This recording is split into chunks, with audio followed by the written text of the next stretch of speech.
Hello, everybody. Welcome back to another episode of Keys Unlocked. I'm your host, Ben, and today it's all about real estate investing, specifically in multifamily. So, if you're someone who is interested in building wealth through real estate investing, and specifically in multifamily house hacking, today is the day for you. To join me, I have the pleasure of talking with my good friend, Derek Merkel. How are you, buddy? I'm doing well. How about yourself? I'm doing good, man. Listen, I'm very happy to have you here. Happy to I'm be looking here. forward to this podcast, to this episode. And I would just want to learn more about you. And if you don't mind talking about you and what you do and why people should listen to this episode. 100%. So, a little bit about my background. I've been in real estate now for about 2 years. I hold my realtor's license as well as my mortgage loan originator license. Manage a portfolio of about $10 million worth of real estate, good mixture of multifamily properties and single family homes. Big focus on top of multifamily is also helping people decide whether or not it makes more sense to lease or sell their primary residence. That's been a big source of business for us recently, and traditional real estate brokerage as well as debt brokerage with the mortgage loan originator side. And I personally invest in multifamily real estate as well. That's really impressive, man. Thank you. What what is it that kind of led you into real estate? If you want to, kind of go backward, why did you choose real Yeah. estate? Yeah, I mean, like you said at the beginning of the podcast, I think, it's one of the most proven, repeatable ways to build wealth. And I knew that for a long time. And I've always liked the aspect as well of fixing up properties, turning something that, might be a little bit distressed into something that's, a nice asset for people to live in. Hmm. I love that aspect of it, and I love people. I love talking to people, and that's pretty much all the job is. So, Yeah. going out and just talking to people and solving problems. That's what got me into real estate, and Yeah. it's what's kept me in as well. That's so true. The part about solving problems because real estate it's all about relationship and solving people's problem. 100%. Yep. And the more I'm doing it, the more I'm realizing that the more you can solve problem, the better, or I guess the more money you will make in real estate, pretty much, or in any 100%. business, pretty much. Without a doubt, yeah, and that's one of the big mindset shifts for me was really from like saying like, oh, I want to go into real estate because I want to make money Yeah, versus I want to go into real estate because I want to solve problems, and then exactly, a effect of solving problems is making more money. So exactly. the more that you can help people and the more problems that you can solve, the more value that you can add. Hmm. The money just comes as a byproduct of that, and you start to enjoy the process of solving problems. That's the way my brain's wired. I like to solve problems. So It's a good mindset. I love yeah. it. How's it like managing? So because I know you manage over 700 properties, if I'm not Yes. mistaken, or your brokerage does. So Correct. Yeah. how is it like managing all that properties and helping your client with their investment portfolio? And yeah. So, like we were just speaking about, it's really all property management is problem management. You Hmm. got there's some people that pay rent on time and there's not many maintenance issues and it's, easy riding from there. Hmm. And then there's the properties that have a little bit more issues, more problems that pop up, and Hmm. just dealing with those and trying to make sure that you balance the tenant client relationship. People overlook how important it is to have happy tenants, Yeah. and really taking care of the tenants allows you to lease properties faster because if you have a good reputation of taking care of your tenants, they want to work with you. And, Yeah. managing that with managing client expectations of making sure they're paying rent on time and things like that. But yeah, it's like I said, it's really just a lot of problem management. It's a lot of processes. You have to have all your ducks in a row. Mm-hmm. Know what you're doing. Just try and minimize vacancy as much as possible. When a tenant moves out, make sure you're acting quickly to go in there and turn the unit, make sure you get all the repairs, inspections done in a timely manner. The biggest expense for any landlord is always going to be vacancy. Vacancy. Yeah. So the more that you can reduce that for them, the better. And how do you reduce that vacancy rate Yeah, yeah. Like I said, so by getting in there, as soon as the tenant moves out, we start processing the security deposit, Hmm. any cleaning, maintenance that needs to be done to the property. We're on that immediately. Any city inspections. So a Hmm. lot of St. Louis has occupancy inspections that are required for rental properties. So making sure you get that on the schedule very quickly and Right. getting it up and marketed and having people come through the door as soon as possible. So in and out. Yes, sir. Yep. We So typically aim for right around mhm, 30 days 30 from, days. yeah, from having it completely ready to getting a new tenant in there. As long as we're priced appropriately, that's typically possible. But the more important thing than finding a tenant quickly is finding a good tenant, A good. Mm, because you can place anybody in there as quickly as you like, but if they're not going to pay rent and they're not going to, do everything that they should be doing, mm. then in the long run, it could actually be detrimental. And another month of vacancy to find a better tenant could have been a better outcome. So So managing that balance, mhm. So it's not just about the speed; it's about quality as well. Because 100%. you Yeah, want I people always there to say, stay. with investment property, it's always going to be the tenants that are going to be the more important thing. You can buy the Mhm. best property in the world and place horrible tenants, and you're not going to have a good time. So making sure you place quality tenants is definitely of the utmost importance. 100%. And so, why would someone choose multi investing in multifamily over single family? 100%. Yeah. I mean, I think as far as scalability goes, that's really where my mind immediately goes. Hmm. Buying one building with four different units in there. If one tenant moves out, you still have three tenants that are paying rent, so you're still able to have income coming in, cover your mortgage, everything like that. If you place one problem tenant in a four-unit building, it's not as detrimental as if you placed it in a single family home. So that's why I like multifamily. I mean, there's definitely grounds for each investment thesis. And we work with a lot of clients that purchase mainly single family homes, single family homes that are lower rent or more affordable housing. And we also, work with clients that purchase A-class single family homes and lease them out. And it really just depends on kind of what you're looking for as far as investments go. If you're more looking for cash flow, or if you're kind of just looking for a place to park your money for a while and in an area that's going to appreciate very well. So yeah, multifamily, I would say, is more scalable, but Hmm. then again, I've seen single family investors grow to huge Right, portfolios. And, at a certain point, it does become very scalable. right. You just have to have the right systems in place to make it more scalable. 100%. Yeah. And I mean, you got to do four different transactions to have the same amount of units as if you bought a four unit, or you have to do 12 different transactions Right, to have the same amount of units if you bought a 12 unit, right. So that's the main difference. It's just more transactions. Things are scattered all over the place versus one property with 12 units. So, Let's say I'm new to real estate. mhm, I just graduated from college. I'm watching this on YouTube. Like, hey, I want to start investing in multifamily. Where the heck mhm. do I even start? Um, I think a great place for anybody to start is a house hack. Buying a 2 to 4 unit building, living in one of the units and leasing out the other. It's going to be, the most cost effective way to get into real estate. Since, when you're buying multifamily assets, typically you got to put 25% down on those.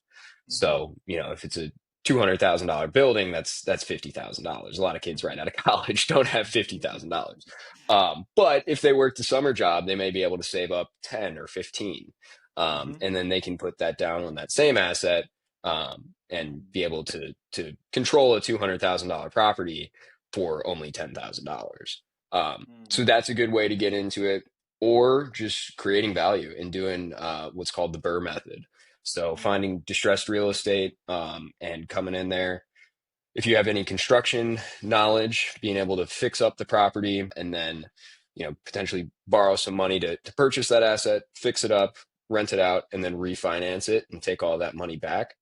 And Mm-hmm. if you do this properly, you can be in a deal with zero or little money out of pocket. Sometimes you can even get a check at closing. Yeah. That would be the two methods that I would say would be the easiest to get involved in, or just start working in the business, start Yeah. getting around different people and just learning from others. That's how I started. And, Yeah. I think that's that's a great way to find a mentor and let them kind of show you the ropes. Yeah, I mean, you brought up really three great strategies just right now. I Yeah, want to talk a little bit more about the house hack. So I know you kind of talked about you talked about it just a little bit, but if I'm new to this, what is a house hack? 100%. How do you get started in like in house hack? For sure. Yeah. So the main way to get started, first of all, I would make sure that you have a steady income. Mm-hmm, W-2 jobs are always going to be the best for lenders. mm-hmm, Um, and then getting in touch with a mortgage loan originator like mm-hmm, myself, and we'll mm-hmm, go over, your credit, your income, making sure you have good credit is huge. The better your credit, the lower your rate's going to be, so the less you're going to mm-hmm, pay. mm-hmm, Getting in touch with a lender, we'll get you pre-approved, let you know how much you can afford, mm-hmm, and then kind of what the down payment and monthly payment is going to look like. And mm-hmm, then after you have that, getting connected with a real estate agent to mm-hmm, start looking at some properties. What mm-hmm, areas you want to live in, mm-hmm. what kind of rents the properties can get, and then going out and taking a look at a bunch of different properties. And you look at 5 properties and write an offer on the one that you like the most. And Mm-hmm. if it gets accepted, great. If Amen. not, don't get discouraged. I mean, a lot of the times you have to write multiple offers. I think I wrote two or Yeah. three before I got my duplex. So, don't get discouraged by getting an offer declined, and just keep going out and looking at different places. And eventually, once you get it, place a good tenant in whichever unit you're not living in. Oh yeah. Just collect the rent, make sure they got good credit, everything like that, and then make sure they pay on time and take care of any maintenance as needed. And you're good to go. Because once you have one property, it opens you up to a lot more creative financing Yeah. options as far as DSCR loans. A lot of lenders require you to own real estate in order to get different types of loans Right. and make sure you're an experienced investor. Right. And by purchasing your first duplex, that qualifies you. So that, like I said, I think that's one of the best ways for people that kind of just want to do this on the side Yeah. to get started. Yeah. And the great thing about it about house hacking is it's you basically having someone else pay for your mortgage, Yeah, and your property is appreciating, but you're not without you having to pay everything out of pocket. In some 100%. instance, if you're even lucky, someone else might be paying everything for you. You're just living rent free. Yeah. No, I've seen those situations for sure, especially if you rent out rooms as Yeah, well. If you buy a 2 unit that has 3 bedrooms in each unit, yeah, you can definitely get to the point. Or short-term leases. A lot of people yeah, do furnished rentals to traveling nurses or yeah, Airbnb or things like that, yeah, and you can get a higher rental rate with those sorts of strategies. So yeah, I mean, you're either living at very low cost basis or potentially rent free if you do it right. yeah, 100%. What are some of the financing options for first-time home buyers or for For first-time sure. first-time investors? 100%. Yeah. So the most popular one is always the FHA loan. Yeah. So this allows you to put up to or as low as 3.5% down Mm-hmm. on a investment property or a 2 to 4 unit. But another great option for people is the 5% down conventional. So if you have a little bit more of a down payment, the 5% down conventional can make a little bit more sense sometimes, Mm-hmm. just due to the fact that you don't have mortgage insurance for the entire term of the loan. So with an FHA loan, you're going to have mortgage insurance the entire term of the loan. Right. You can refinance out of it. Refinancing obviously costs money, things like that. So Mm. those would be the two main routes: would be the conventional 5% or an FHA loan. Are there like you get down payment assistance for the conventional or the FHA? There can be some down payment assistance programs that you can look into, potentially gifts from relatives and things like Mm. that. There are specific ways that you have to do that if that is something that you're going to do, and definitely connect with a loan originator to kind of go over how you do that properly without the Yeah. uh, lending institution getting a little freaked out by it. Yeah. Yeah. I mean, especially, I mean, like you mentioned earlier, it's especially like in our age, like most of us are in our 20s, and most of us are just graduated from college or haven't been working for that long. So you might not have a large pile of cash just waiting, somewhere for you to put a down payment. So I think Yeah, I was actually speaking to one of my friends last week, who was asking me about, the whole house hacking thing, buying a duplex or buying a house. And it's crazy because most people don't know that you might not need to put 20% down payment. I mean, like 20% down, like there are options out there that can help yeah, you. I mean, like you mentioned, FHA 3.5%, conventional 5%, or if you have family, or you can even apply for grants if you yeah. qualify for that can help you, you know offset those costs. And I think people just get scared because there's a lot of misconceptions when it comes to real estate investing in general. Percent. Yeah. And I mean, that's where just, if you do have any questions, instead of just Googling, just connecting with somebody that actually does this on a daily basis, Definitely. and yeah, yeah, yeah. Going over your options with a loan originator or a real estate agent is always the best way to go. I mean, if you served our country as a veteran, you can actually get a VA loan for Hmm. 0% down. So, Hmm. there's so many different options out there. Where you don't really have to come out of pocket a crazy amount Hmm. to purchase a property, and people Hmm. are unaware of a lot of those most of the time. How was your first deal? And you don't have to go to like all the details, but like just a Yeah, high yeah, yeah. level. Yeah, so my first deal, I bought a duplex for $222,000. I put 5% down on that I had just saved up, over the year or so of working in real estate. And yeah, leased it out and have been living in that unit ever since. Next year, August will be the official year that I'll be in the property. So with primary residence loan. So if you do put 5% down, you are required to live in the property for a year. So Okay. once that year is up, you can lease out your unit and move on to another one and reuse your Okay. loan. So that's going to be the plan in a year, is to purchase another one and go from there. But in the meantime, I've been investing with the more creative strategies. Bought a 4 unit with some partners. I'm under contract on a duplex where we're going to do, like I said, the Burr method that I was talking Hmm. about earlier, Hmm. where we're going to purchase it with a hard money loan, Hmm. 100% financed.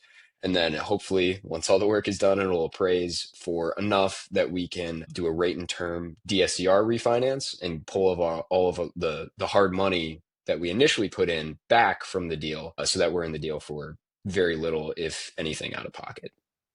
Man, you just dropped some really, really good stuff. I love it. Yes, sir. Yes, sir.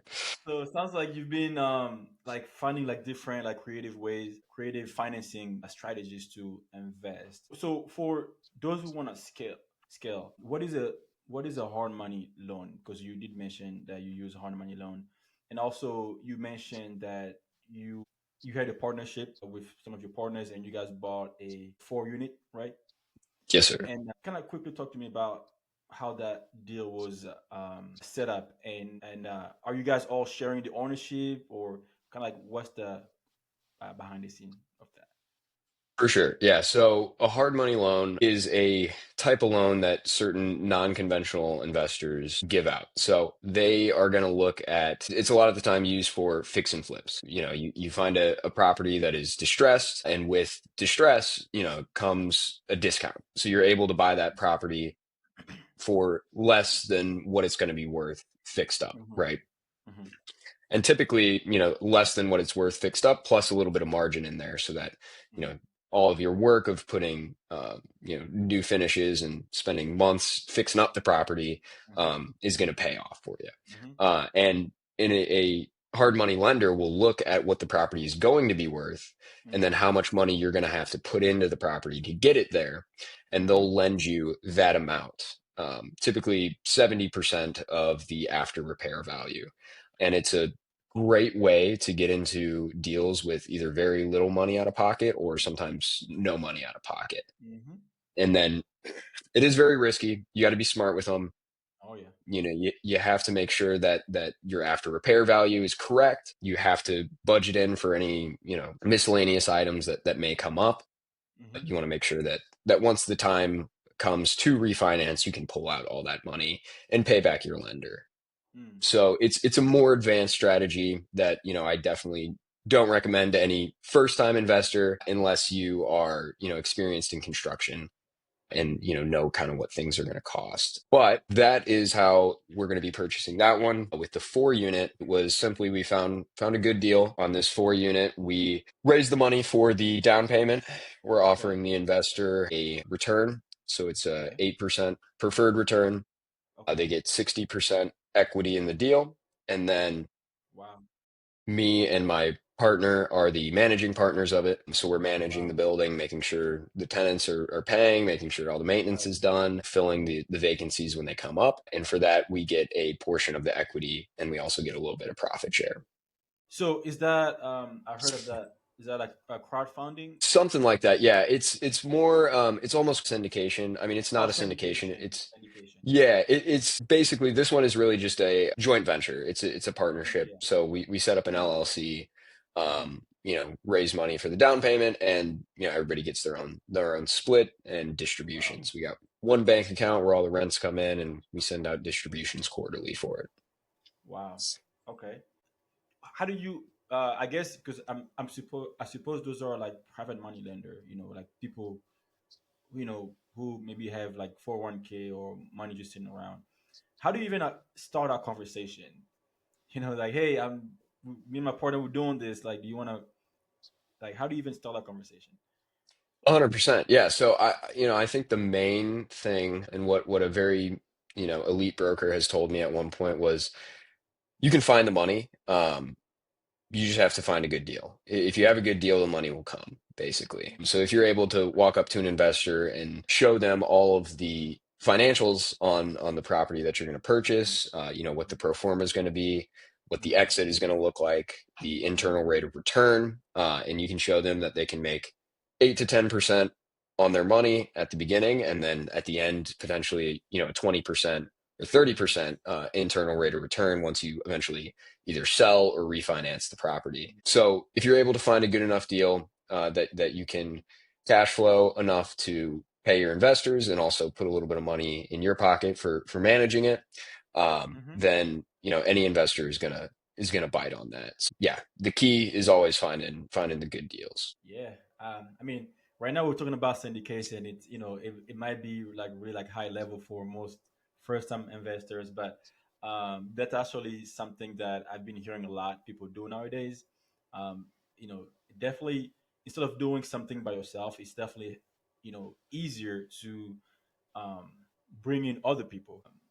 100%. Yeah, I mean, having a good team around you of Yeah. lenders and investors and managers, contractors is key. I mean, this isn't Mhm. this isn't a solo business, and most businesses aren't. And when you try to do it solo, you're actually capping yourself. So it Mhm. gets to a point where your time is better spent going out and trying to find better deals or leasing a unit than going and replacing a light bulb or, fixing a toilet Mm. or things like that.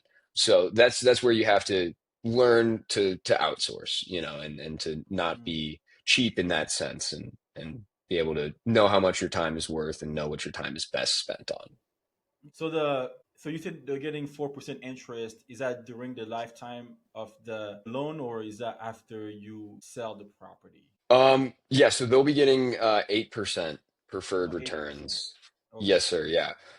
For the hold period of the property. So as long as we're holding the property, leasing it out, after we pay all of our bills, put aside money for Hmm. maintenance, it's about an 8% return on the initial down payment. Okay, interesting. Interesting. Yeah. Yeah, I've heard people doing syndication. And me and my buddy like we thought about doing that eventually, but that's something that it's like on the side right now for me. Yeah. Yeah, I mean it's definitely a very interesting business. Something that I've also toyed with the idea of. A lot of Yeah. the times syndications are usually on bigger buildings. Then Yeah. again, I know a guy who's syndicating an 8 unit. So I mean it's definitely definitely possible. A lot of the times on bigger apartment complexes, 100 plus Mhm. units is where you see syndications more commonly. Interesting. We'll definitely have Yep. to touch base on that. Yeah, for sure. So what drives you like what drives your passion for real estate? Like what keeps you going? Yeah. Yeah. I would say it's definitely the people and the problem Hmm. solving. That's, like I said, it's always never a dull day. You always get to talk to somebody interesting. You always get to have fun Hmm. conversations like this, Hmm. and meet new people, and then solving difficult problems. I enjoy the mental jujitsu that goes along with solving some of the problems that come across our table, and Hmm. a lot of the times it's new problems that you've never dealt with before. So making sure you have a good team, consulting people, figuring out those problems. I personally really enjoy that type of stuff. And like I said, I can talk forever. I like talking to people. So those would be the two things that I say keep me going. Okay. And what is it that you are looking forward to in your business, like like 2025 and next year? I know you mentioned that you're looking to purchase your second property next year. But what else are you looking for as far as personally in your business, like like growth, or is there like anything that you're trying to reach like the next year? Yeah, yeah, for sure. So I would say a big goal is to get my assets under management to around 15 or 20 million. That would be great. Growing that portfolio of clients, properties that I manage, as well as my own properties that I manage is a big goal for me. Helping as many people with selling their property or leasing their primary residence is going to be a big factor in that. I got some pretty exciting new rentals coming up here soon. I got a big boy in Kirkwood that's upwards of $4,000 a month. Wow. So that's going to be a good project there. A couple little $2,500 in Wentzville, Mm. 2,600 in Imperial, things like that. So those are always fun properties for me. Building out that portfolio, doing as many transactions as possible. Just keeping the ball rolling. Hopefully get a team underneath me in the next couple years, of people to help me Yeah, out with all my stuff and keep building. and you're going strong. You're going strong. I appreciate that. Thank you.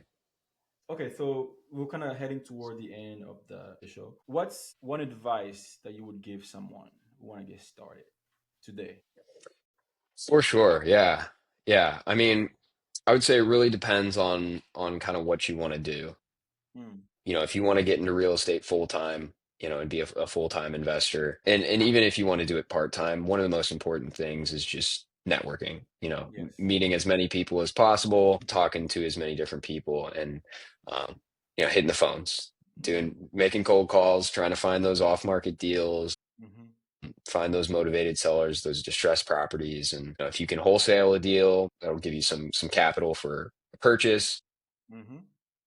Just building relationships with as many valuable resources as possible is definitely a big key, and just hard work. Just keep going. Discipline is so important in this game. Yeah, I agree. We're so used to the instant gratification that the Yeah. first century has introduced to us, Mm-hmm. but real estate is a long game. Yeah. There's deals that I'm working on right now that probably won't pay out until 2, 3 years down the line. I'm calling people every day that are probably not going to be ready for another 2, 3 years, Wow. or even longer in some cases. So just keeping that discipline to keep making the phone calls, even when you're seeing no progress, to keep talking to people, even when you're seeing no progress, because it's a snowball, and once you Mm-hmm. get it rolling, it just keeps going and going and Mm. going. So staying disciplined, not getting discouraged is definitely one of the keys, and just do. Yeah, just do it. Like Nike Yep. said. Exactly. Yeah. No, I couldn't agree more about the building relation part, networking, because we actually met at a networking event, We did indeed. and one of the first thing that I did when I got into real estate was investing. Whether it is on in person, anywhere. It's very important to be around like-minded individuals, Yep. and it you learn a lot, and you never know who you might meet. And 100%. like you said, real estate, it's a really a long-term game. Like there are people that you can talk to, you know but they might not be ready to do anything for in the next 6 months, 9 months, or even two Yeah. years. But you Yeah. can't just give up on them. Like you gotta stay consistent, and that's Without a the doubt. hardest part. And for like our generation, like you mentioned, we are so used to have things instantly. If you want a Yeah. burger, I can go to McDonald's, grab a burger. If you wanna Yeah. do anything, it's quick. But it's it's Exactly. it's really building that discipline that's the hardest part, really. 100%. Yeah.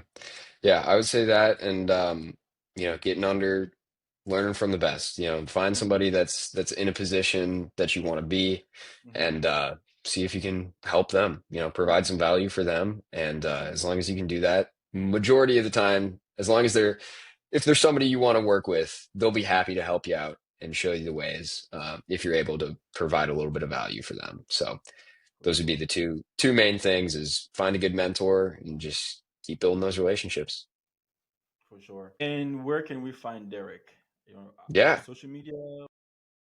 I am all over the place. Yeah, I'm on Instagram, got a big following there. It's Derek Merkel underscore, I believe is what it is.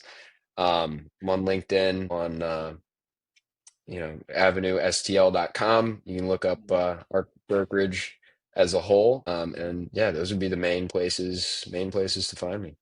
Okay. And I'll make sure to put all your info on the footnotes. So Really appreciate it. this way people can find you. All right, man. Thank you so much for jumping on this call. It's been a Thank you, pleasure. man. Yeah, it's been a blast. Yeah, I learned a lot myself too, and definitely I look forward to kind of see all the great things you will accomplish this year and beyond, and You as hopefully well. we can work on a deal together, soon. Soon enough. Bring me a good one. Yes, sir. Yes, sir. Any last word? That's about it, man. Yeah, like I said, I really appreciate you doing this, and I know you're out there killing it as well, man. So I'm really excited to see what's in the future, and like I said, I hope to do a deal here soon. Thank you. Appreciate it, man. Yes, Thank sir. you. All right. Thank you guys for joining the episode, and I will catch you all later.